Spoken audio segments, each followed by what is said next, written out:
ఆంధ్రప్రదేశ్లో ప్రతిపక్షంగా ఉన్నటువంటి వైఎస్ఆర్ కాంగ్రెస్ పార్టీని రాజకీయంగా ఎదుర్కోలేక పోలీసు యంత్రాంగాన్ని ఉపయోగించి ఫాల్స్ కేసెస్ పెట్టి ఇబ్బంది పెట్టి అణచాలనేటువంటి ప్రయత్నం పెద్ద ఎత్తున జరుగుతూ ఉంది. ముఖ్యంగా డిఫాక్టో సీఎం గా ఉన్నటువంటి నారా లోకేష్ గారు ఇదే పనిగా ఉన్నారు. పోలీస్ వ్యవస్థను ఉపయోగించి వైఎస్ఆర్ కాంగ్రెస్ పార్టీ నాయకుల్ని, సోషల్ మీడియాలో పనిచేస్తున్నటువంటి వ్యక్తుల మీద తప్పుడు కేసులు పెట్టి వేధించాలనేటువంటి ప్రయత్నం చేస్తున్నారు. నేను మీకు ఒక ఉదాహరణ చెప్తాను. నేను జనవరి 31వ తారీఖున చంద్రబాబు నాయుడు గారిని దూషించానని, అనరాని మాటలు అన్నానని నా మీద కేసు పెట్టారు. చిత్రం ఒక కేసు కాదు, 36 కేసులు పెట్టారు. మళ్ళా దానితో పాటు నిన్న పులివెందుల్లో ఒకటి, వేంపల్లిలో ఒకటి 2 పెట్టారు. దానికి విచారణకు వెళ్ళి నిన్న హాజరై వచ్చాను. ఇంకొక విషయం చెప్పాలి మీకు. పూడి శ్రీహరి వైఎస్ఆర్ కాంగ్రెస్ పార్టీ మీడియా ఇన్ఛార్జిగా ఉన్నటువంటి వ్యక్తి, పార్టీ జనరల్ సెక్రటరీ. ఆయన ఒకసారి అరెస్ట్ చేశారు. దేనికి అరెస్ట్ చేశారంటే చంద్రబాబు నాయుడు గారి మీద పోస్ట్ పెట్టారని. అరెస్ట్ చేస్తే కోర్టు వారు బెయిల్ ఇచ్చారు. హైకోర్టుకి వెళ్ళారు. హైకోర్టులో బెయిల్ స్టే చేసినట్టుగా చెప్పారు. ఆ తర్వాత బెంగళూరులో ఉంటే బెంగళూరు నుంచి పట్టుకొచ్చారు. నిన్న బెంగళూరులో హాజరుపరిచారు సేమ్ కేసులోనే. మళ్ళా చిత్తూరులోని మ్యాజిస్ట్రేట్ హ్యాస్ గివెన్ బెయిల్, అంటే కుప్పంలో ఉన్నటువంటి మ్యాజిస్ట్రేట్ బెయిల్ ఇచ్చాడు.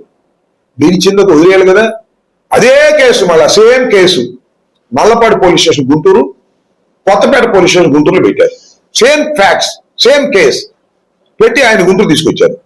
గుంటూరు ఎవరు కోర్టులో హాజరుపరిచారు. ఇప్పుడు అక్కడ విచారణ జరుగుతూ ఉంది. ఇంకో కామెడీ చెప్తా.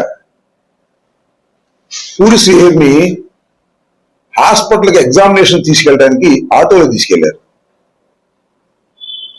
ఆటోలో తీసుకెళ్లి మళ్ళీ అక్కడి నుంచి కోర్టుకు తీసుకురావడానికి జీపులో వెనక సీట్లో కూర్చోబెట్టారు. అంటే మానసికంగా హింసించాలి అనేటువంటి ఒక ప్రయత్నం. అర్థమవుతుంది కదా అందరికీ. నన్ను అదే విధంగా మానసికంగా హింసించాలని, పూడి శ్రీహరిని అదే విధంగా మానసికంగా హింసించాలని ప్రయత్నం చేస్తున్నారు పోలీసు వారు. నేను పోలీసు వారికి చెప్తున్నా, అయ్యా ప్రభుత్వాలు శాశ్వతం కాదు. తెలుగుదేశం ప్రభుత్వం కలకాలం ఉండదు. మళ్ళా వైఎస్ఆర్ కాంగ్రెస్ పార్టీ అధికారంలోకి వస్తుంది. ఇలా మీరు వ్యక్తుల్ని, లీడర్ని, సమాజంలో గౌరవం ఉన్నటువంటి వ్యక్తుల్ని మీరు ఈ విధంగా హింసించేటటువంటి కార్యక్రమం చేయటం అనేది చట్ట వ్యతిరేకమైనటువంటి అంశం. మీ పాపాలు కూడా పొందుతాయి.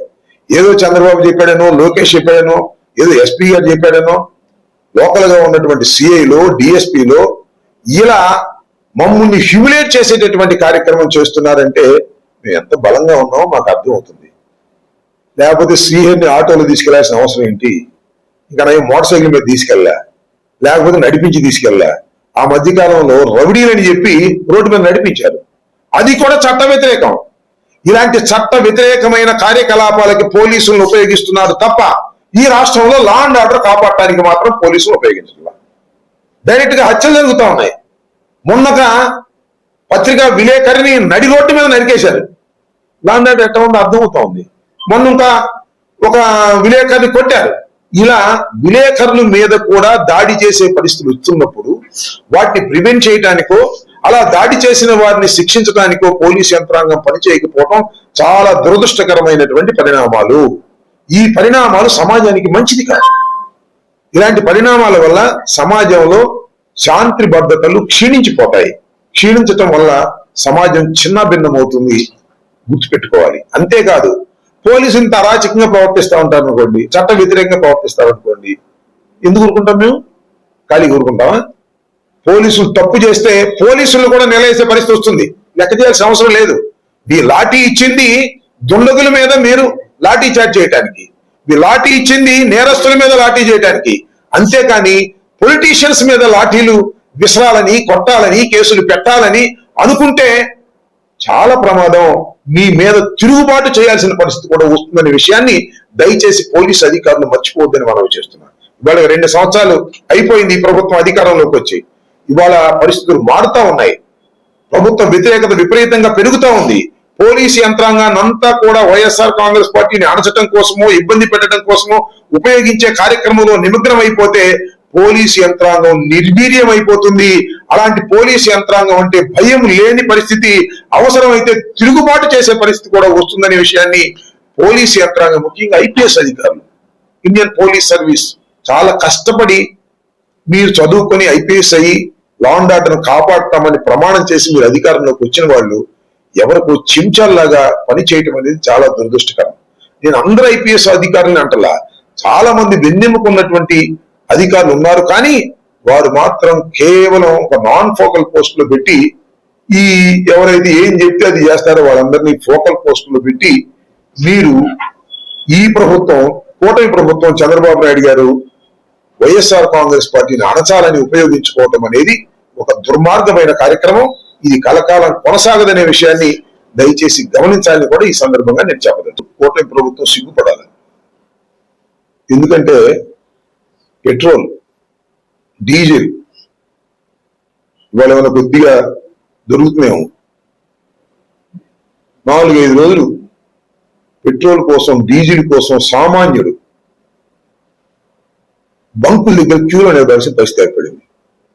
ఎందుకు ఏర్పడింది? ఇది కేవలం చంద్రబాబు నాయుడు గారు చేసిన తప్పిదం వల్ల. బల్క్ గా కొనుక్కునేటటువంటి వ్యాపారస్తులకు కానీ, కాంట్రాక్టర్లకు కానీ, రిటైల్ షాపుల్లో, రిటైల్ బంకుల్లో ఇచ్చేమని జీవోలు పాస్ చేశారు. ఇది చట్ట వ్యతిరేకమైంది. ఇది కేంద్ర ప్రభుత్వం కూడా ఇమీడియట్ గా దాన్ని మార్చేయమని చెప్పింది. సిగ్గుపడుతున్నావా లేదా చంద్రబాబు నాయుడు అని అడుగుతా ఉన్నా. అంటే బల్క్ గా బయట కొనుక్కోవడానికి 152 రూపాయలు అవుతుంది. అదే రిటైల్ లాల్లో 98 రూపాయలు అవుతుంది. అంటే కాంట్రాక్టర్లకు లాభం చేకూర్చే విధంగా జీవోలు ఇచ్చేటటువంటి పరిస్థితి జారిపోయాము. ఎన్నికలకు ముందేమో ప్రజలే దేవుళ్ళు, ఎన్నికల తర్వాత కాంట్రాక్టర్లు, డబ్బులు ఉన్న వాళ్లే దేవుళ్ళు. వాళ్ళకి లబ్ధి చేకూర్చాలనేటువంటి పద్ధతుల్లో జీవోలు అడ్డగోలుగా చట్ట వ్యతిరేకంగా ఇష్యూ చేస్తే కేంద్ర ప్రభుత్వం మొట్టికాయలు పెట్టి ఆ జీవోను రద్దు చేయమని చెప్తే ఇంకా సిగ్గు లేకపోతే ఎలాగంటున్నా? కేంద్ర ప్రభుత్వం కూడా ఎవరో కాదు, నీతో కలిసి పనిచేస్తున్నటువంటి ప్రభుత్వమే. అలాంటి ప్రభుత్వమే నువ్వు ఇచ్చిన జీవోను రద్దు చేసుకోమని చెప్పిందంటే సిగ్గుపడుతున్నావా లేదా చంద్రబాబు నాయుడు గారు అంటున్నా. ఇవాళ పెట్రోల్, డీజిల్ సంక్షోభానికి ప్రధానమైన కారణం నారా చంద్రబాబు నాయుడు గారు దాన్ని బొకాయించే పరిస్థితి చేస్తున్నారు. ఏమంటారంటే పెట్రోల్ సంక్షోభం వచ్చిందండి, తాత రావటం వల్ల అందరూ ముందే పెట్రోల్ బంకుల దగ్గర నిలబడటం వల్ల వచ్చింది అన్నారు. వస్తే రావచ్చు, అది ప్రధానమైనది మాత్రం ఇది అనే విషయాన్ని తెల్లవిగా అర్థమైంది. అవినాష్ రెడ్డి గారు వెళ్లి పెట్రోల్ శాఖ దగ్గరికి వెళ్లి మొత్తం జీవోలు కూడా ఇష్యూ చేసినటువంటి సందర్భం పత్రికల్లో మనం చూసాం. నారా చంద్రబాబు నాయుడు గారు, కూటమి ప్రభుత్వం సిగ్గు తెచ్చుకోండి. ఇలాంటి దుర్మార్గమైనటువంటి జీవోలు ఇష్యూ చేసి సామాన్య ప్రజలను ఇబ్బంది పెట్టి కేవలం కాంట్రాక్టర్లు, అమరావతిలో ఉన్న కాంట్రాక్టర్లు లేకపోతే మరొకరికి దోచి పెట్టాలనేటువంటి పరిస్థితులు మీరు తీసుకొస్తున్నారు. ఇది చాలా దుర్మార్గమైన విషయం.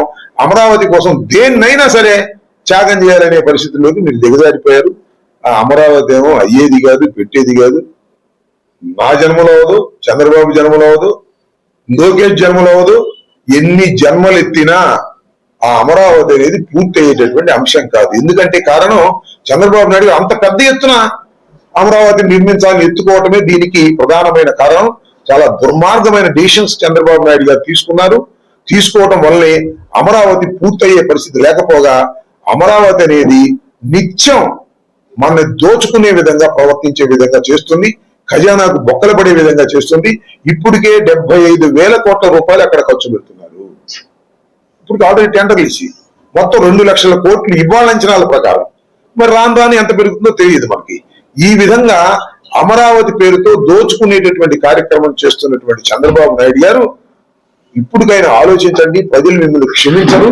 మీరు ఇస్తున్నటువంటి ఈ తప్పుడు జీవోల గురించి లేదా మీరు చేస్తున్నటువంటి ఈ తప్పుడు విధానాల గురించి ప్రజలు చాలా తీవ్రమైన వ్యతిరేకతతో ఉన్నారనే విషయాన్ని మీరు గమనించి పునరాలోచించుకోవడం మంచిదని మాత్రం ఈ సందర్భంగా చెప్పండి.